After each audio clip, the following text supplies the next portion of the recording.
स्वागत है सभी का।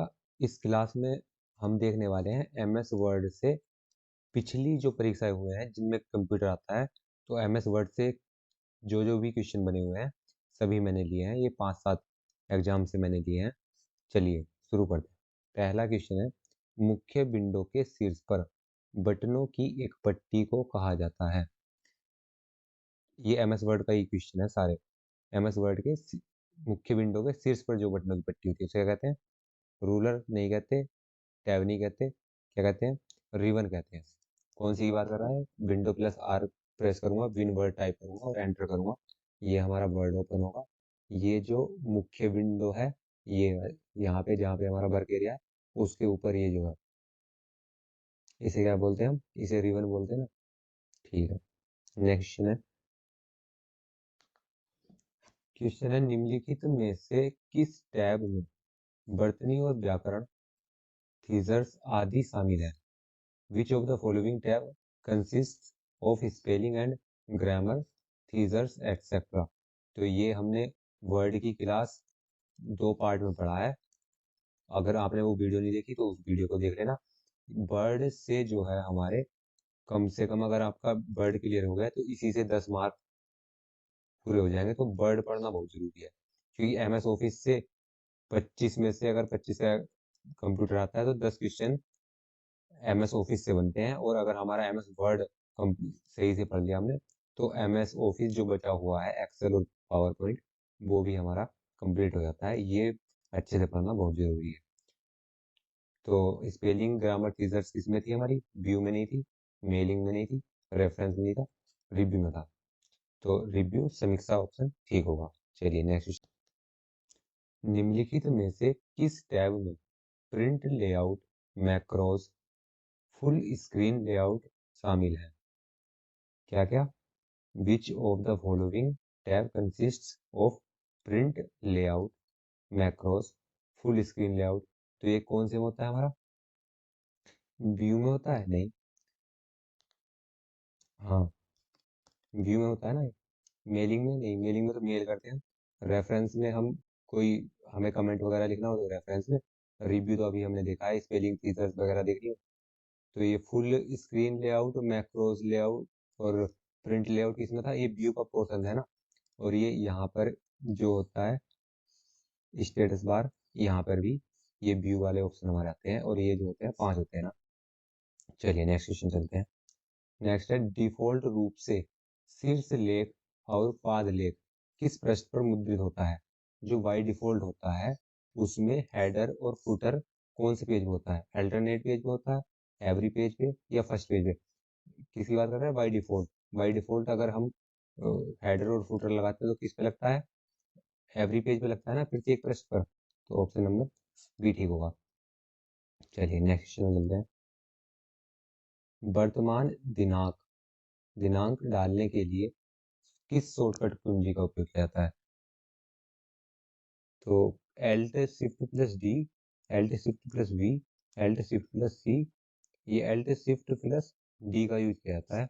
और अगर हमें वर्तमान टाइम डालना हो तो फिर हम Alt plus shift plus T का यूज करते हैं। तो हमारे जो अभी टाइम हो रहा है वो डल जाएगा। और अगर आज की डेट डालनी हो तो Alt plus shift plus D का यूज करेंगे। नेक्स्ट क्वेश्चन में चलते हैं। वर्तमान समय डालने के लिए तो क्या होता है? Alt shift plus T, option number C ठीक होगा। चलिए नेक्स्ट। निम्नलिखित में से कौन सी माइक्रोसॉफ्ट वर्ड की विशेषता है? Which of the following is are features of Microsoft Word? Word का फीचर बताना है। मेल मर्ज कर सकता है, हाँ कर सकता है। थीजर्स, हाँ थीजर्स भी कर सकता है। ऑटो स्पेलिंग चेक, ये भी कर सकता है। तो ऑल ऑफ दीज उपरोक्त सभी हैं। नेक्स्ट चलते हैं। सहेजें संवाद बॉक्स कब प्रकट होता है? When does the save as dialog box appear? Save as dialog box कब ओपन होता है? पहली बार किसी फाइल को सेव या सेव एज कमांड का उपयोग करके सहेजा जाता है। हाँ, जब हम सेव एज करते हैं तो ओपन होता है ना। हर बार एक फाइल सहेजी जाती है, every time a file is saved, तो तब भी डायलॉग बॉक्स ओपन होता है? नहीं, जब अगर हम हर बार सेव करते हैं तब थोड़ी ना होती है, जब हम क्या करते हैं, सेव एज करते हैं तब होता है। दोनों ए और बी नहीं नहीं, तो कब होता है, जब हम सेव एज करते हैं तब हमारी क्या होती है, तब हमारा save as dialog box open होता है। ये तो क्वेश्चन में दिया हुआ था वैसे इसमें कि सेव एज डायलॉग बॉक्स कभी अपेयर होगा, जब हम सेव एज करेंगे, सेव एज कमांड देंगे, तो ऑप्शन नंबर ए ठीक होगा। चलिए next question, open command, the open command, open command से क्या होता है। देखो एमएस वर्ड की हमने क्लास में अच्छे से सब चीज़ पढ़ा था, अगर आप ये डायरेक्ट इसी क्लास में आए हो तो एक बार क्लास देख लेना। किसी दस्तावेज को डिस्क से मेमोरी में ले जाता है, दस्तावेज को डिस्क से मेमोरी में लाता है। Bring a document from disk into memory, memory में लाने का मतलब ये है कि प्रोसेस स्टार्ट हो जाना। तो हाँ, जब हम ओपन करते हैं, ओपन का मतलब क्या होता है, जो भी हमारे डॉक्यूमेंट हमारे सिस्टम में सेव है, अगर मुझे वो ओपन करना हो तो मैं ओपन कमांड का यूज करता हूँ, कंट्रोल प्लस ओ का, है ना। तो ये ऑप्शन ए तो ठीक है। तो यही सही बताना था, किसी दस्तावेज को डिस्क से मेमोरी में ले जाता है, फिर डिस्क पर मौजूद दस्तावेज को मिटा देता है, नहीं ये नहीं। ऑप्शन नंबर हमारा ए ही ठीक होगा। ओपन कमांड से हमारी जो भी दस्तावेज डिस्क में है उसे हम मेमोरी में ले जाते हैं। नेक्स्ट पे चलते हैं। क्वेश्चन है, वर्तनी जांच को छोड़कर निम्नलिखित सभी कार्य करेगी, जो स्पेलिंग चेक वाला होता है वो क्या क्या काम करती है, और इनमें से कोई ये काम नहीं करती, वो बताना है। गलत तरीके से इस्तेमाल किए गए सही वर्तनी वाले शब्दों को चिन्हित करें।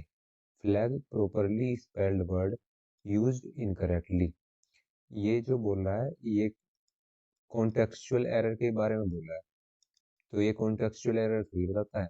ये ऑप्शन है गलत तरीके से इस्तेमाल किए गए सही वर्तनी वाले शब्दों को चिन्हित, मतलब वर्तनी उनकी ठीक है पर यूज उनका गलत है। कैसे, जैसे हम लिखते हैं डियर सर लिखते हैं, अगर हमें कोई लेटर लिखना हो डियर सर और ऐसे फिर सब्जेक्ट करके, पर अगर मैंने डियर सर की जगह मैंने लिख दिया DEERSIR, तो ये स्पेलिंग तो ठीक है, पर यहाँ पे डियर सर ये थोड़ी ना होगा डियर सर, तो ये इस चीज को बोला है गलत तरीके से इस्तेमाल किए गए सही वर्तनी। यहाँ पे डियर की स्पेलिंग तो ठीक है, वर्तनी देखो, मतलब कि स्पेलिंग तो स्पेल्ड तो सही है, पर यहाँ पे इसका मतलब नहीं बन रहा है कुछ, तो ये हमारा स्पेलिंग चेक वाला काम नहीं करता है, तो ये काम नहीं करता है। फिर है नेक्स्ट, गलत वर्तनी वाले शब्दों को पहचाने, ये हाँ सही बात है, जो identify misspelled word, spelling check वही तो करता है, गलत जो होगा उसे चेक करेगा। फिर है नेक्स्ट, कस्टम शब्दकोश में पाए गए शब्दों को सही वर्तनी के अनुसार स्वीकार करें, हाँ। Accept as correctly spelled words found in the custom dictionary, ये शब्दकोश का भी बताता है ना कि जो हमने इनकरेक्ट मिस स्पेल्ड किया है तो उसका सही क्या होगा, सजेशन देता है। ठीक है, मिस स्पेल चेक ये भी करता है, तो ये भी ठीक है। लास्ट है, इसके द्वारा पहचानी गई गलत वर्तनी के विकल्प सुझाए, suggest alternative to misspelling it identifies, ये भी ठीक है, जो हमने गलत मिस स्पेल किया है उसके अल्टरनेटिव हमें सुझा सजेस्ट करता है। तो गलत क्या है, गलत पहला वाला ऑप्शन है, तो ऑप्शन नंबर ए हमारा ठीक हो जाएगा। ये कॉन्टेक्सचुअल एरर ये नहीं बताता है, और जब हमारी कॉन्टेक्सचुअल एरर होती है तो क्या हो जाता है हमारा, चलो ये जो पहला ऑप्शन था इसे एक बार चलते हैं हम वर्ड में। देखो मैं यहाँ पर लिखता हूँ डियर सर, DEERSIR, देखो इसे जूम करता हूँ,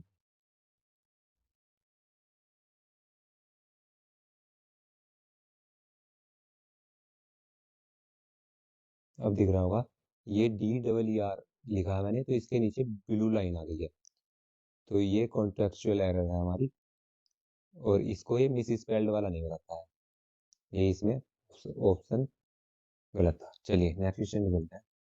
क्वेश्चन है, सेव कमांड, सेव कमांड क्या काम करती है बताना है। किसी दस्तावेज को डिस्क से मेमोरी में लाता है, ये तो हमने अभी देखा था, ये हमारी कौन सा करता है, ओपन कमांड करती है ना हमारा ये काम, डिस्क से document from disk into memory, disk से मेमोरी में कौन लेके जाता है? Open command. ये तो होगा नहीं। किसी दस्तावेज को डिस्क से मेमोरी में लाता है, फिर डिस्क पर मौजूद दस्तावेज को मिटा देता है, ये भी नहीं है। डिस्क दस्तावेज को डिस्क पर मेमोरी में संग्रहित करता है, stores the document in memory on disk, यही तो काम करता है, स्टोर करने का काम तो करता है हमारा। सेव, तो ऑप्शन नंबर सी ठीक होगा। लास्ट ऑप्शन था दस्तावेज को डिस्क पर मेमोरी में संग्रहित करता है, फिर दस्तावेज को मेमोरी से मिटा देता है, मेमोरी से मिटा भी थोड़ी देता है, नहीं। ऑप्शन नंबर सी ठीक होगा। चलिए नेक्स्ट चलते हैं। कंट्रोल प्लस एरो डाउन का उपयोग के लिए किया जाता है? देखो, जो इसके पहले हमने MS वर्ड की जितनी भी शॉर्टकट की थी उन्हें पढ़ा था ना लास्ट क्लास में कंप्यूटर की, तो उसमें हमने ये भी पढ़ा था कि कंट्रोल प्लस डाउन एरो से क्या होता है। कर्सर को एक शब्द दाएं ले जाता है, नहीं, वो तो कंट्रोल प्लस राइट एरो वाला काम करेगा ना, move the cursor to one word right, है ना, तो ये तो है, वो होगा नहीं। कर्सर को पंक्ति के अंत में ले जाना, पंक्ति के अंत में कौन सी की लेके आती है? एंड लेके आती है, ये भी नहीं होगा। कर्सर को दस्तावेज के अंत में ले जाएं, move the cursor to the end of the document, तो ये कौन सा काम करता था?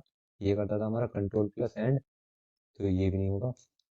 कर्सर को पैराग्राफ के अंत में ले जाएं, move the cursor to the end of the paragraph, हाँ, तो ये हमारा क्या काम करेगा?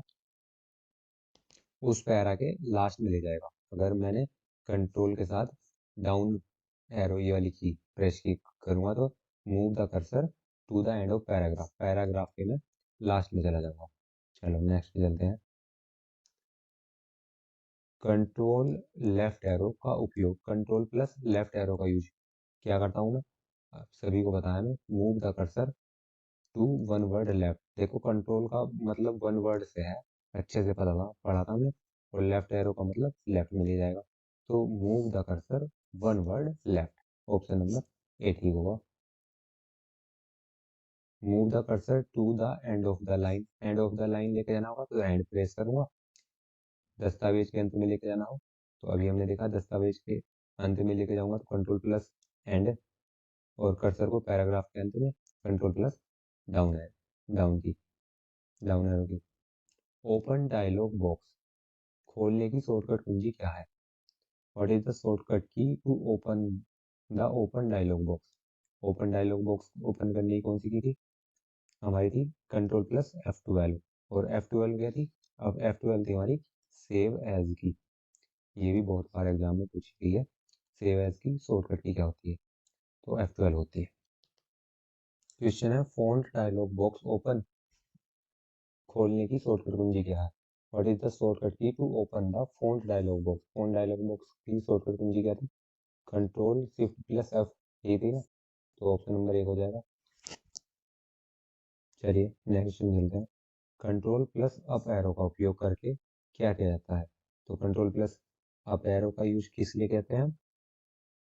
कर्सर को एक शब्द दाएं ले जाने के लिए, नहीं, एक शब्द दाएं के लिए तो हम कंट्रोल प्लस राइट की का यूज करेंगे। कर्सर को पंक्ति के अंत में ले जाने के लिए अंत में ले जाएंगे।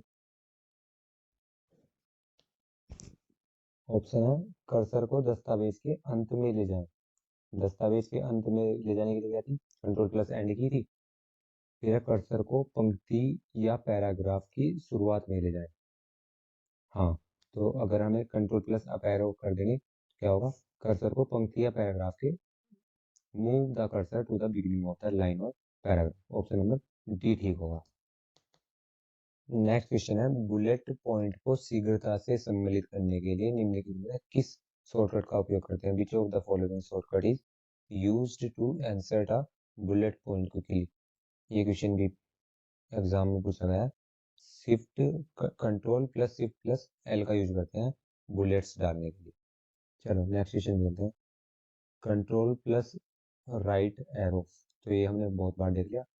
एक वर्ड राइट ले जाएगा, कर्सर को एक शब्द दाएं ले जाने के लिए, move the cursor to one word right, ठीक है। नेक्स्ट क्वेश्चन, ये वाला कुछ नया है। अंतिम क्रिया को दोहराने के लिए निम्नलिखित किस शॉर्टकट की का यूज किया जाता है? Which of the following shortcut is use to repeat the last action performed, तो लास्ट एक्शन परफॉर्म करने के लिए, रिपीट करने के लिए हमें F4 का यूज करते हैं शॉर्टकट की का। चलिए, और F5 क्या होता है? F5 तो रिफ्रेश करने के लिए होता है। चलो नेक्स्ट चलते हैं। माइक्रोसॉफ्ट वर्ड में टेक्स्ट को अपर केस से लोअर केस इसके विपरीत, मतलब 22 वर्षा, लोअर केस से अपर केस और अपर केस से लोअर केस प्रत्येक शब्द की शुरुआत में एक बड़े अक्षर में बदलने के लिए निम्नलिखित में किस का उपयोग किया जाता है? तो ये हमने किया भी था। क्या? अगर लोअर केस से अपर केस में और अपर केस से लोअर केस में चेंज करना हो तो हम किसका यूज करते हैं? शिफ्ट प्लस F3 का है। चलिए, ऑप्शन नंबर हमारा ए ठीक होगा। और ये एग्जाम में बहुत बार पूछा है, वैसे ये सारे ही क्वेश्चन एग्जाम में आए हुए हैं। नेक्स्ट क्वेश्चन चलते हैं। चयनित शब्द पर थीजर्स चेक करने के लिए, थीजर्स चेक करने के लिए हम क्या किसका यूज करते हैं? थीजर्स के लिए शिफ्ट प्लस F7 का। चलो नेक्स्ट पे चलते हैं। कंट्रोल प्लस जेड का उपयोग के लिए किया जाता है? किस लिए करता हूँ मैं? अंडू के लिए करते हैं ना। तो कट द सिलेक्शन एंड, ये तो हमें याद बताइए, कंट्रोल प्लस जेड का undo the last action perform. Option number C ठीक होगा। किसी दस्तावेज में पृष्ठ के शीर्ष को के रूप में जाना जाता है? The very top of the page, तो सबसे टॉप की एरिया को क्या बोलते हैं हम? फुटर नहीं, ये तो सबसे लोअर एरिया बोलते हैं। हेडर, हाँ हेडर बोलते हैं ना। ऑप्शन नंबर बी ठीक होगा। नेक्स्ट चलते हैं। एक सुविधा जो सामान्य वर्तनी त्रुटियों को स्वचालित रूप से ठीक करती है उसे कहा जाता है? क्या कहा जाता है? A feature that automatically corrects common spelling error, तो उसे क्या बोलते हैं? ऑटो फिट नहीं, ऑटो फॉर्मेट नहीं, ऑटो करेक्ट। ऑटो करेक्शन हो जाता है ना, तो उसे ऑटो करेक्ट कहते हैं, जो स्पेलिंग ऑटोमेटिक एरर को करेक्ट कर दे। चलिए नेक्स्ट है। किसी दस्तावेज को स्क्रीन पर ऊपर और नीचे या दाएं बाएं ले जाने के लिए का उपयोग किया जाता है? किसका यूज करते हैं हम? जैसे मैं अभी ये कर रहा हूँ, ये दाएं से बाएं और ऊपर नीचे, ये किसकी मदद से करते हैं हम? टाइटल बार से नहीं, स्टेटस बार से नहीं, फॉर्मल बार से नहीं, स्क्रॉल बार से करते हैं ना। ये हॉरिजॉन्टल भी होते हैं और वर्टिकल भी दोनों। चलो नेक्स्ट चलते हैं। जूम नियंत्रण स्लाइडर में स्थित होता है? The zoom control slider located in, कहाँ होता है? ये यहाँ पे होता है ना, सबसे नीचे इस एरिया में, MS वर्ड में। तो इस एरिया को क्या बोलते हैं हम? Status bar. तो ऑप्शन नंबर बी ठीक होगा। नेक्स्ट है। मार्जिन और टेक्स्ट के बीच की जगह को क्या कहा जाता है? मार्जिन और टेक्स्ट के बीच की जगह को क्या बोलते हैं हम? The space between the margin and the text is called is, line spacing नहीं, ये तो लाइनों के बीच के स्पेस को लाइन स्पेसिंग बोलते हैं। पैराग्राफ स्पेसिंग, पैराग्राफ स्पेसिंग किसे बोलते हैं? जो पैरा के शुरू में होता है। इंडेंट, हाँ ये इंडेंट ही तो बोलते हैं हम, जो मार्जिन और टेक्स्ट के बीच की एरिया होती है उसे क्या बोलते हैं? इंडेंट। ऑप्शन नंबर सी ठीक हो। नेक्स्ट है। निम्नलिखित में से कौन आपको बताता है कि आप किस पृष्ठ पर और कुल पृष्ठ संख्या क्या है? Which of the following tells you the page you are on and the total page count, तो ये कौन सा बताता है हमें?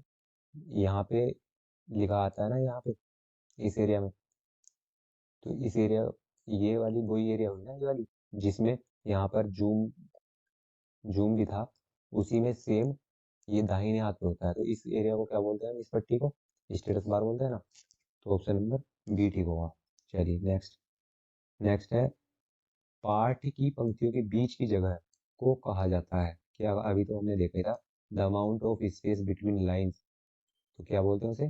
लाइन के बीच की स्पेस को लाइन स्पेसिंग। नेक्स्ट है। कई वर्ड प्रोसेसर द्वारा समर्थित एक सुविधा है जो आपको किसी चित्र या आरेख को टेक्स्ट से घेरने में सक्षम बनाती है?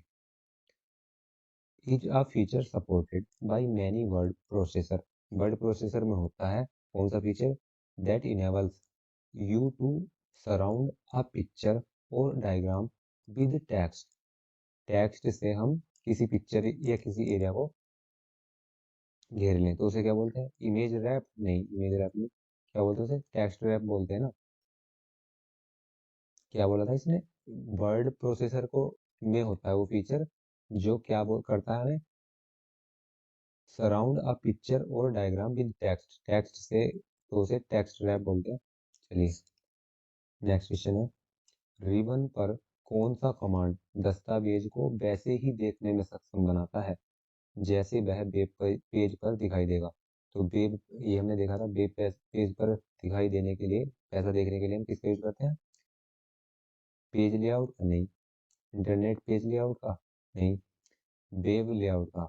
ये वेब लेआउट था ना हमारा ऑप्शन, यहाँ पे स्टेटस बार में है जूम से पहले, वेब लेआउट ऑप्शन नंबर हमारा सी ठीक होगा। नेक्स्ट है, कौन सी सुविधा आपको प्रत्येक पंक्ति के अंत में एंटर कुंजी दबाए बिना पैराग्राफ में लगातार शब्द टाइप करने की अनुमति देती है? Which feature allows you to type words in a paragraph continually without pressing the enter key at the end of the each line? तो कौन सी सुविधा होती है वो? इमेज रैप नहीं, वर्ड रैप, हाँ वर्ड रैप होता है ना हमारा, फीचर रैप तो कुछ होता होगा नहीं। चलिए, वर्ड रैप होता है जो हमें क्या करता है? अलाउ करता है वर्ड, पैराग्राफ में हम वर्ड कंटिन्यूसली एंटर करते जाएं। चलिए टेक्स्ट को एक बार वर्ड रैप करके देखते हैं। चलो देखो, वर्ड रैप हमारा ये होता है, हम जितनी भी एरिया में टाइप कर रहे हैं और ऐसे टाइप करता जाऊँ, मैं टाइप करता जाऊँ और यहाँ पे खत्म हो गई एरिया और मुझे नीचे भी टाइप करना है, तो वर्ड रैप ये इस एरिया को और बढ़ा देगा, जितना भी मुझे टेक्स्ट चाहिए इस एरिया को नीचे बढ़ाता जाएगा, तो बिना एंटर किए ही मैं इसे कंटिन्यूसली टाइप कर सकता हूँ, तो उसे वर्ड रैप कहते हैं, अगर मैंने वर्ड रैप इनेबल किया हुआ है तो। चलो नेक्स्ट पे चलते हैं, टेक्स्ट को ड्राइंग ऑब्जेक्ट में बदलने के लिए, टेक्स्ट को किस में बदलना है मुझे? ड्राइंग ऑब्जेक्ट में बदलने के लिए उपयोग किए जाने वाली वर्ड एक विशेषता को के रूप में जाना जाता है। को क्या कहते हैं हम? क्लिप आर्ट नहीं, एनिमेशन नहीं, वर्ड आर्ट, वर्ड आर्ट बोलते हैं ना किसके लिए? वर्ड को ड्राइंग ऑब्जेक्ट के रूप में अगर मुझे यूज करना हो किसी वर्ड को, तो उसे वर्ड आर्ट कहते हैं। चलिए नेक्स्ट क्वेश्चन है, घुमावदार या विस्तारित किनारों वाले फॉन्ट को कहा जाता है? अ फॉन्ट विद कर्व्ड और एक्सटेंडेड एजेस इज कॉल्ड, क्या बोलते हैं उसे? स्क्रिप्ट नहीं, उसे बोलते हैं सेरिफ। चलिए, किसी बॉर्डर के पीछे छाया का आभास देने वाले डिजाइन को क्या बोलते हैं? शैडो बोलते हैं। एक फॉन्ट जो लिखावट जैसा दिखाई देता है उसे के रूप में जानता है, जैसे हम हाथ से लिखते हैं ऐसे जो देने वाला फॉन्ट है उसे क्या कहते हैं? तो उसे बोलते हैं हम स्क्रिप्ट, लिपि। चलिए नेक्स्ट है, सीधे किनारों वाले फॉन्ट को कहा जाता है? A font with straight edges is called, तो जो जिसके सीधे एज होते हैं उसे सैंस सेरिफ बोलते हैं, जिसके कर्व थे, कर्व किनारे वाले थे उसे बोलते हैं सेरिफ, और जिसके स्ट्रेट एजेस हैं, एज हैं, तो उसे बोलते हैं सैंस सेरिफ। चलिए याद रख लें, किसी दस्तावेज में पाठ के पीछे स्थित एक पीली अर्ध पारदर्शी ग्राफिक वस्तु को के रूप में जानते हैं? तो ये तो सभी को पता है ना, जो पीछे आता है वो कभी कभी मैं भी अपने डॉक्यूमेंट में लगाता हूँ, उसे बोलते हैं वाटरमार्क, जो हमारा वसुधैव कुटुंबकम का लोगो है वो पीछे लगा देते हैं। चलिए नेक्स्ट है, किसी दस्तावेज में यह दर्शाने के लिए डाला गया गैर मुद्रणीय अक्षर की पैराग्राफ कहाँ समाप्त होता है?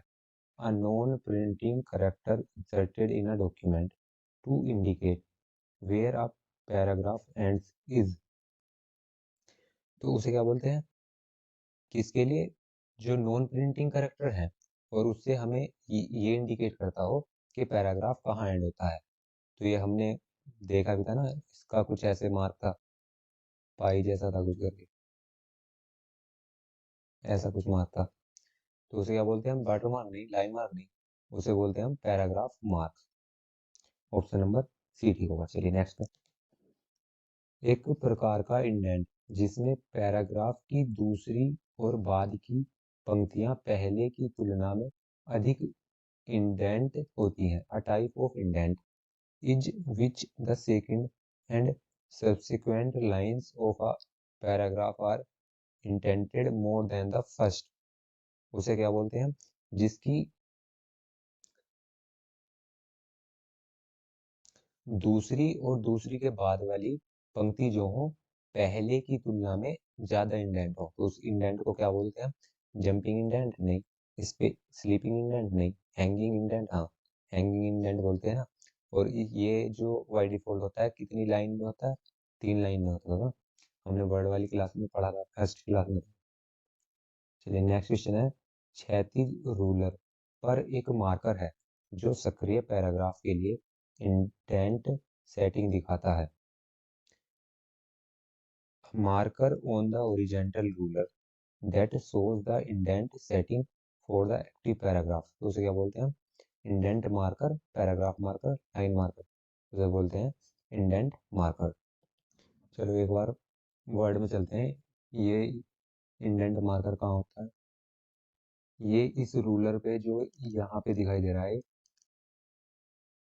ये जो एरिया है यहाँ पे जो मार्क दिखाई दे रहा है इसे इंडेंट मार्कर बोलते हैं।